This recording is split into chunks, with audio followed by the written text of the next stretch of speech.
My name is Ed Durbin from the New Economic Paradigm Associates, and the topic today is tariffs, or whose ox is being gored, again, so far as tariffs are concerned.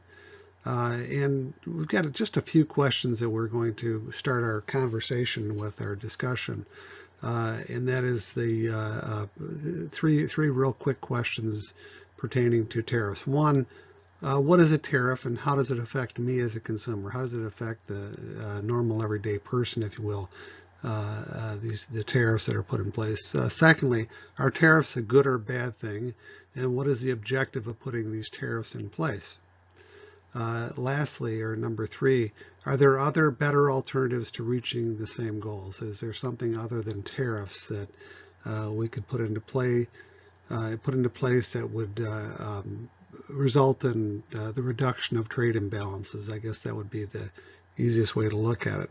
So looking at it from the background, not going too far back because we could go into discussion on tariffs quite a bit going back in history, whether or not they've been effective or not, or what the actual impact that they've had, and negative, positive. We could go into a great deal of analysis going back.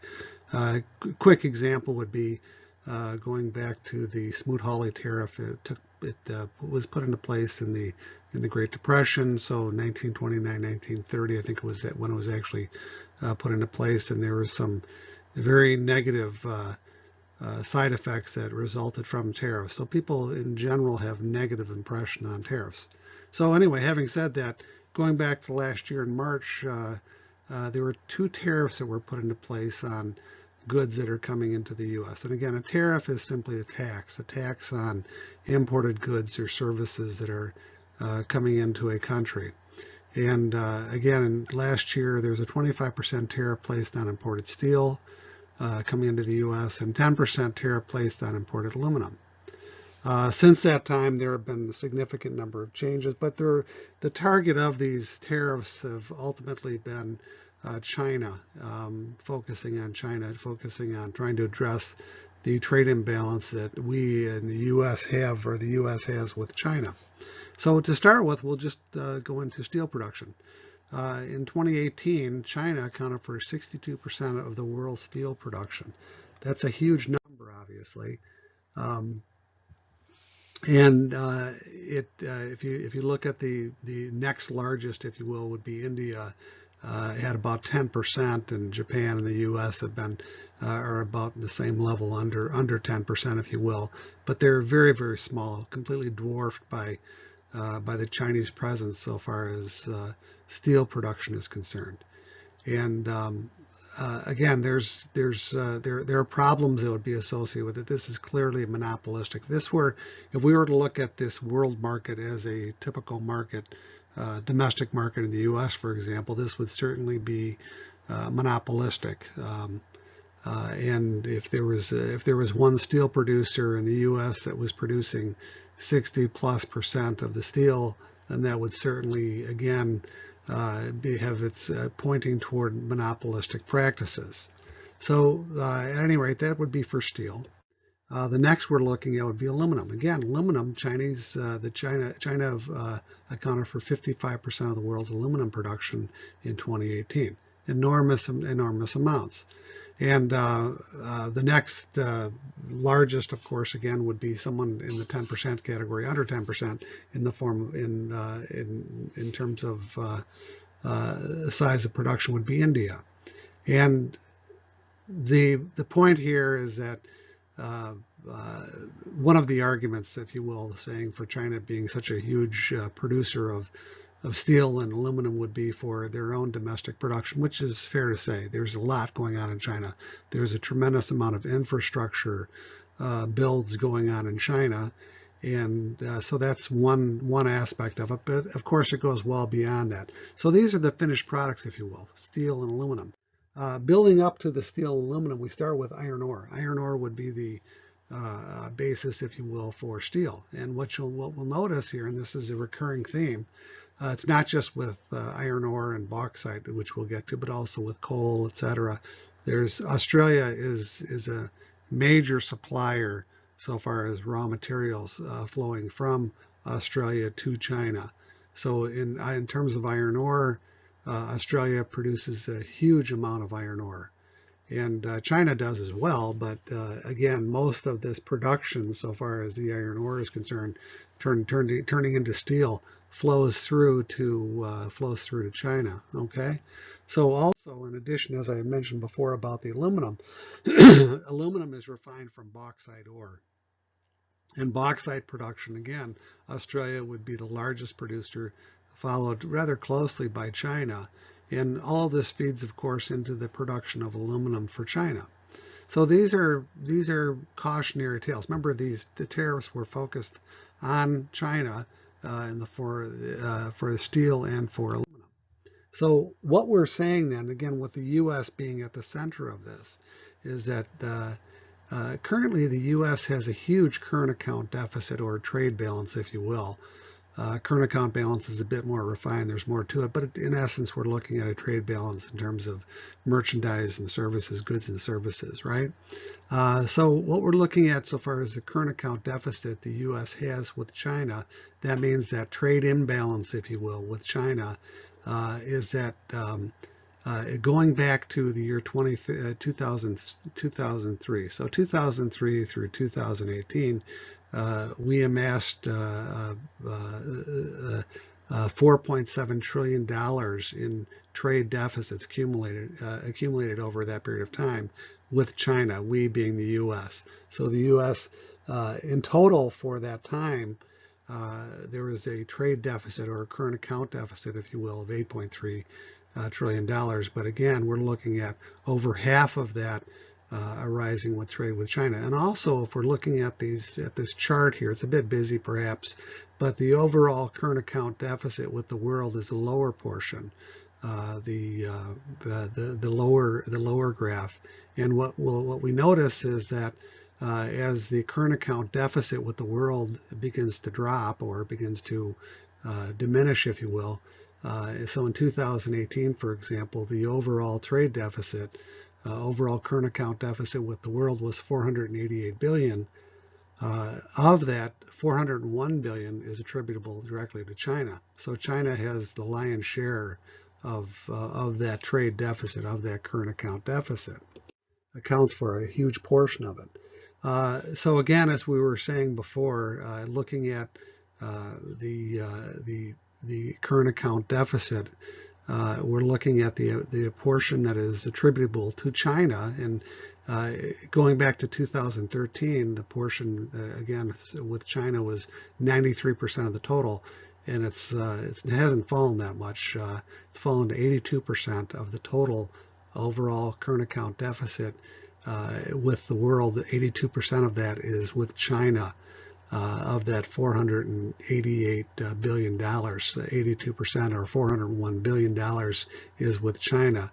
And if we look at it from an overall perspective, accumulated from 2003 through 2018, that was at 15%. So China accounts obviously for a huge portion of our trade deficit. And again, further highlighting this in this graph, in 2018, again, China accounted for 82% of the overall U.S. current account deficit, or the trade deficit, again in 2018. And this is a phenomenon that has obviously been going on for quite some time. And as you'll notice, that China has become increasingly has become the largest portion of the overall trade pie, if you will, so far as the deficit is concerned, that current account trade deficit. And so what this points goes back to is that when we're talking about with China, there are different reasons why this trade deficit is going on. So if we look at the international arena, if you will, one side is international trade. Another side would be the international finance. And so the international finance, what that speaks to is the foreign exchange rate, for example. So if we're looking at foreign exchange rates, this is the driver for oftentimes in terms of trade. It's very straightforward. If you have a if you have a devalued currency or a currency that's depreciated relative to another currency, the goods that are coming from that country to the country where the currency has appreciated, the cost of those goods and services flowing to that country rather are less. And so this goes back to China's policy so far as international trade is concerned. It goes back into roughly 1980. We'll start with 1981, where the yuan price, or the Chinese currency, the yuan renminbi, was at 1.71 yuan or renminbi per dollar, and that was 1981. And what happened was that the China, in trying to grow its economy, what they found was, and this is a familiar tactic, this is the Japanese miracle, the German miracle, the Korean miracle, so on and so forth. The way that you expand your economic growth would be through exporting, meaning that in essence, if we go back to such things, in 1989 was Tiananmen Square. Tiananmen Square was basically the result of Chinese peasants, if you will, moving in from rural areas into the city, and they were brought into the city, and there were lack of jobs. So you had millions and millions of people that were moved in from off farms into the cities, and they needed to have jobs in order to keep them at peace. This is again the result of the whole Tiananmen Square problem, the protests and so on and so forth, where you have the young students standing in front of the tanks in Tiananmen Square in Beijing. And so the objective was, or the idea was, for the Chinese government, the communist government, was to keep people at peace would be to find them jobs, and the quickest way to increase employment would be again through exporting, through growing an export economy. And so it was as a result of which what happened was that we had the Chinese currency, the yuan, being devalued. So we have a situation again where in 1981 it was at 1.71 yuan per dollar. By 1994 it was up to 8.6 yuan per dollar, and today it's about 6.6 yuan per dollar. Meaning again that it's been devalued relative, and it's been held at a fairly low rate, low ratio. That is the yuan price of the dollar, for example, it's been kept down so that the yuan has been devalued or depreciated. But in this case, we're talking about devaluation because China has been very earnest about maintaining that the devalued currency so far as yuan was concerned. So this is the basis for trade. This is the underlying driver for growing an export economy, is to make sure that your currency is cheaper, relatively speaking, than the country that is importing, if you will, the U.S., right? So this is just a quick note on what's happened, the dynamic associated with this current account deficit, is that what we've seen is that the current account deficit itself has fallen quite a bit, actually, since 2006. Going back to 2006, the current account deficit was at 806 billion, and it's dropped to 488 billion in 2018. But much of that is owed to, or a good portion of that is owed to, the fact that the U.S. is importing far less energy than it has in the past. So if we go back to 2008, which is the top year so far as energy products being imported, imported energy products was $424 billion worth, which was a huge, significant portion of the overall current account deficit. And that number has shrunk over the course, since 2008, so the course 11 years through 2018, has fallen to $41 billion, the overall portion of the deficit that can be attributed to the energy, so far as imports and imports are concerned. So that would include such things as oil, natural gas, etc.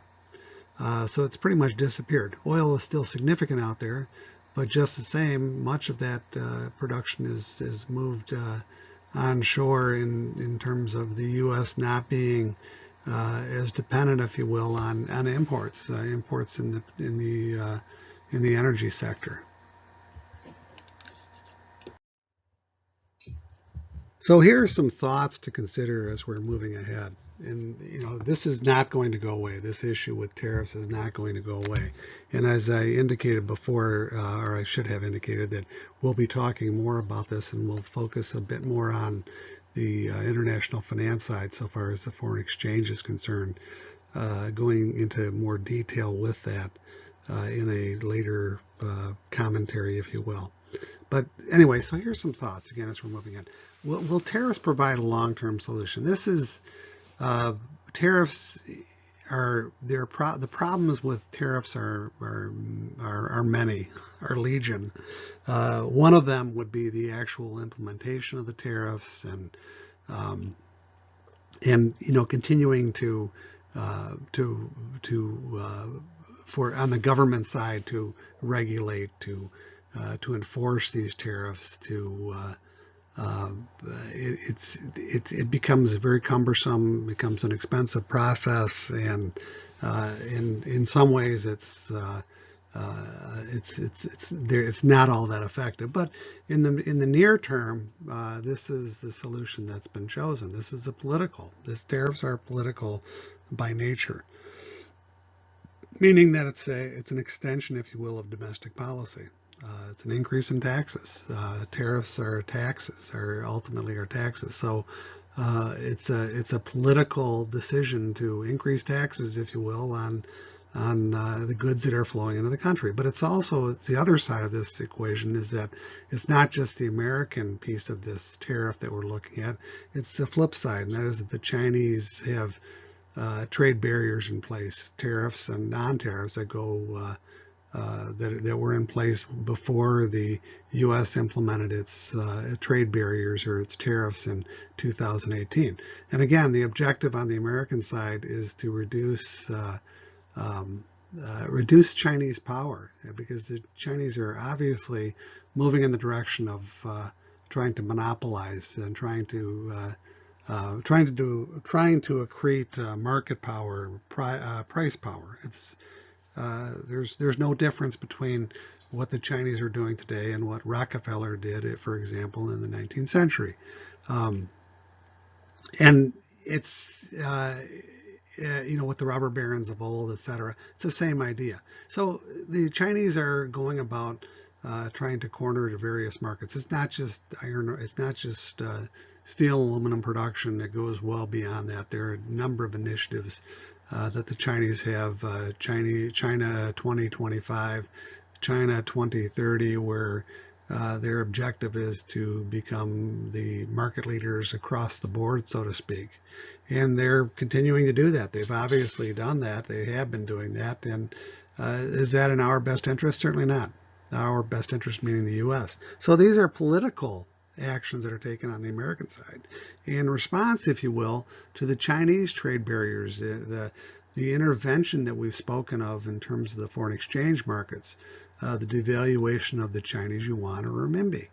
And so this is the Americans responding rather late, but responding nonetheless to Chinese trade policy that has put the U.S. at a disadvantage for 30 plus years, if you will.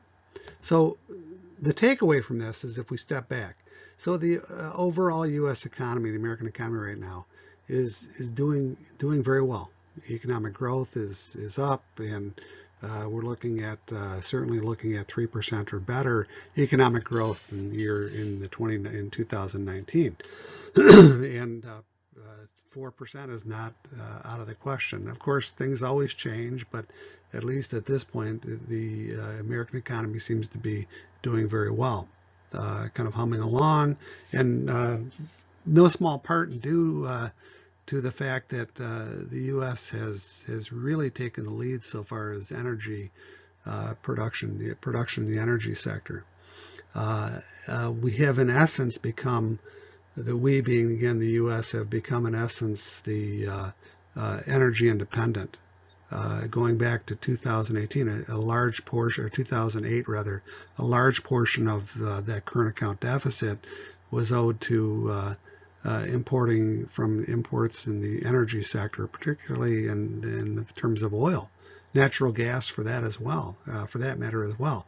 But today in 2018, the U.S. or for the year 2018, and so of course we're in 2019, so the numbers probably improved a bit, but we were basically, so far as imports were concerned, on a net basis with energy, under $50 billion, which is absolutely remarkable so far as overall imports are concerned in the energy sector. So this provides a good start point for, again, with the U.S. economy doing very well, to take steps in order to address this trade imbalance with China. We're at a competitive advantage. Our energy sector has provided us with the ability to not be affected as much by the price of oil, for example. Price of oil goes up due to problems in the Middle East or Venezuela, for example. It causes the price of oil to go up. What happens? U.S. production increases, again, due to fracking, etc. So we have more domestic production going on, which kind of offsets some of these problems that we're experiencing so far as that trade deficit is concerned, outside of what we're saying with China. So again, now we're focusing on this, on the tariffs on Chinese goods.